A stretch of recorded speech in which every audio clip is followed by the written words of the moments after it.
Alright, welcome to this episode of the Arizona Timeless Tourist, where I am standing. Some of the most famous stagecoach robberies happened right here.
Alright, as I walk back here through the bees and the gnats and whatever else is happening back here in the woods, we just ran past a couple of javelina.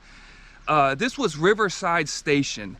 This was a stage stop, but it was called Riverside Station. It was set up in 1877, and it was the halfway point between what was then the seat of Gila County, Globe, and they needed to get down to Florence, which was the seat of Pinal County.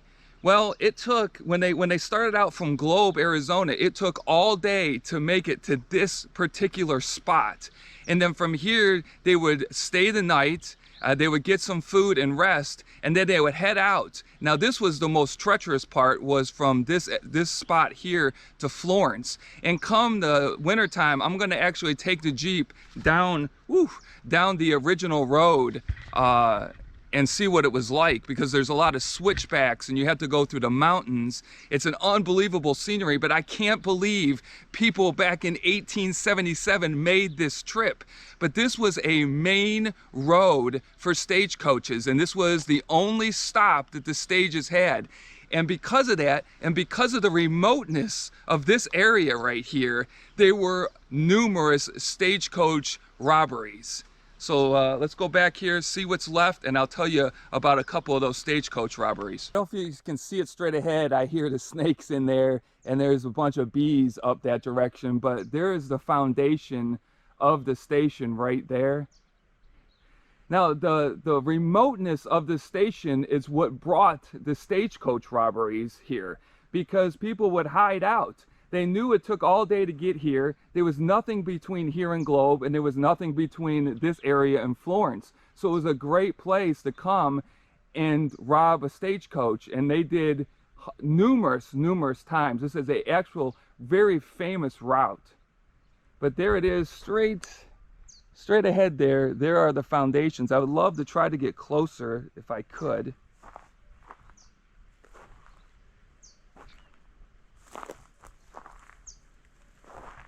Probably not the best, probably not the smartest thing to do here. There are ants the size of my foot out here. But this is the old station.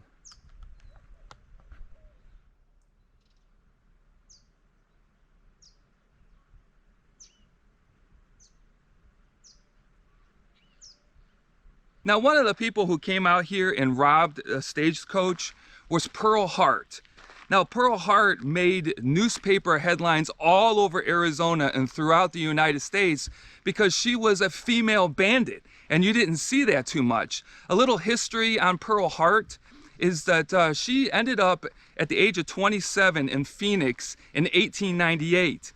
Now, according to her, she was married and her husband left her twice, and after he left her the third time in Phoenix, she left Phoenix. And she went to the Mammoth Mine to find work, where she set up on the Gila River. She set up a tent and all of her supplies and her worldly goods, and she became a cook. Well, she was a cook there for a little while, but it was just too tough. She then met up with a gentleman who had a claim. And so she got with him, and they went to try to find gold on this claim. Well, after months of searching for gold, they couldn't find anything. Now, this is where the story kind of turns. Pearl says she got a letter from her mother while she was on this claim, and her mother was very sick and she needed money. Well, she needed to get to her mother as soon as possible, so she needed to find a large amount of money to send all of her supplies to where her mother was and to get her and her friend up to where her mother was. So the best way to do it was to rob a stagecoach. Where did they do it?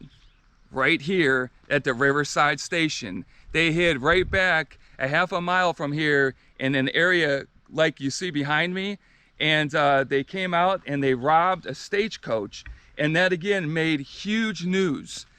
After they robbed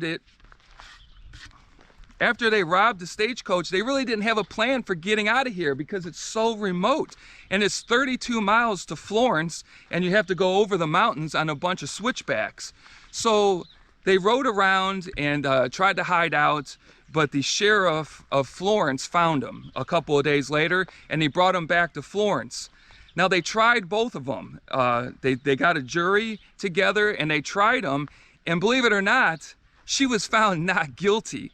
Well, that really upset the people in Florence. That really upset the judge. So they kept them and they brought in another jury. And this time she was found guilty, and she was sentenced 5 years in 1899 at the Yuma Penitentiary. Well, you know, there's not too many females in the Yuma Penitentiary at the time. But then what happens is her sentence gets commuted. She leaves after only serving 3 years. And they get really upset with the governor, and they're like, why did you let her out? Well, she had convinced him. Man, I got these huge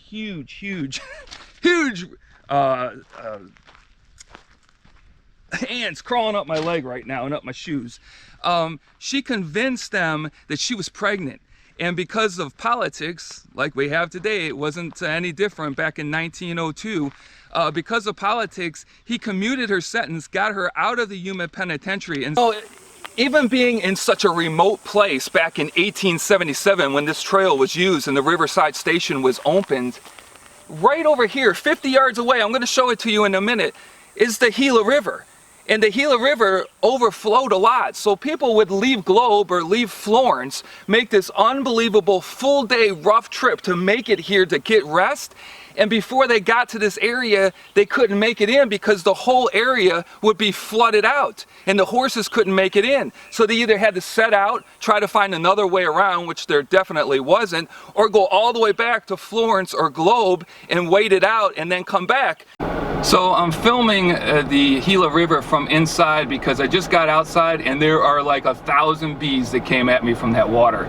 But this is how close it was. It's about 50 yards from the station. If I'm dancing all over, it's because there are bees and flies and ants the size of hands out here. So we'll see how this goes.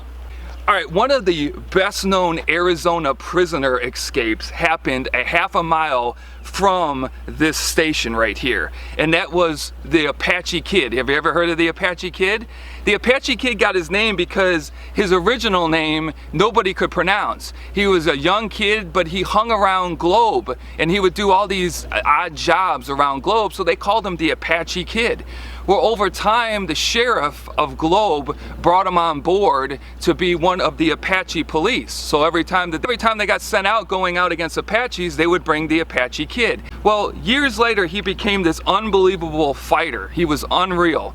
And they had a problem just a little ways away from Globe. Apaches were up. They were drunk as drunk could get.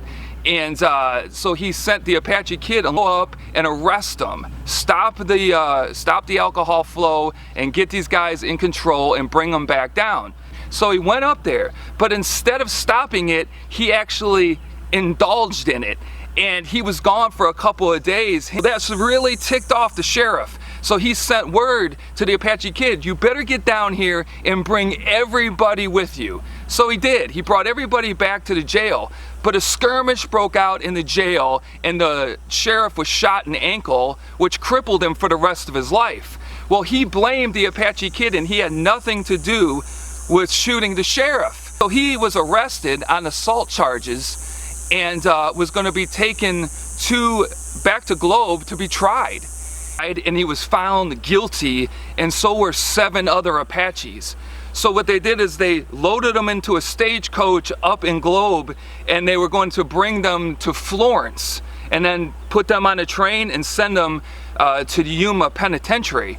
Well, they got them in the stagecoach, they put them in, and they made it to this very location, to that very spot at the Riverside Station. And they stayed the night. Well, the next day they got up, they loaded all the Apaches back up into the stagecoach, and they started out from here on that 35-mile journey over these mountains to Florence. Well, I would say about 1.5 miles from here, they had to go up a steep embankment, and the horses couldn't pull everybody that were in the wagon, and they were all chained up, shackled up, so that made it even heavier. So there was 2 individuals escorting them, so they got out and they made all the Apaches get out, all 8 of them, and to walk behind. So they started walking behind as the horses were going up, and they came up with a plan as they were walking, and they bombarded one of the sheriffs that was behind them and got his weapon. They got the one in front, and they shot them both dead right there on the spot. And then they shot the driver. He fell down. He got shot up around the throat area, but later survived. So they unshackled themselves and they escape. Well, by the time word reached Globe that these 8 Apaches had escaped, they set out one of the largest manhunts in Arizona history to go and find the Apache Kid. But what ended up happening is they found 7 of the Apaches and arrested them and put them on trial, but they never found the Apache Kid. And there are numerous stories and numerous books out there written about what might have happened to the Apache Kid, but nobody really knows. And that happened about 1 mile from the Riverside Station right here.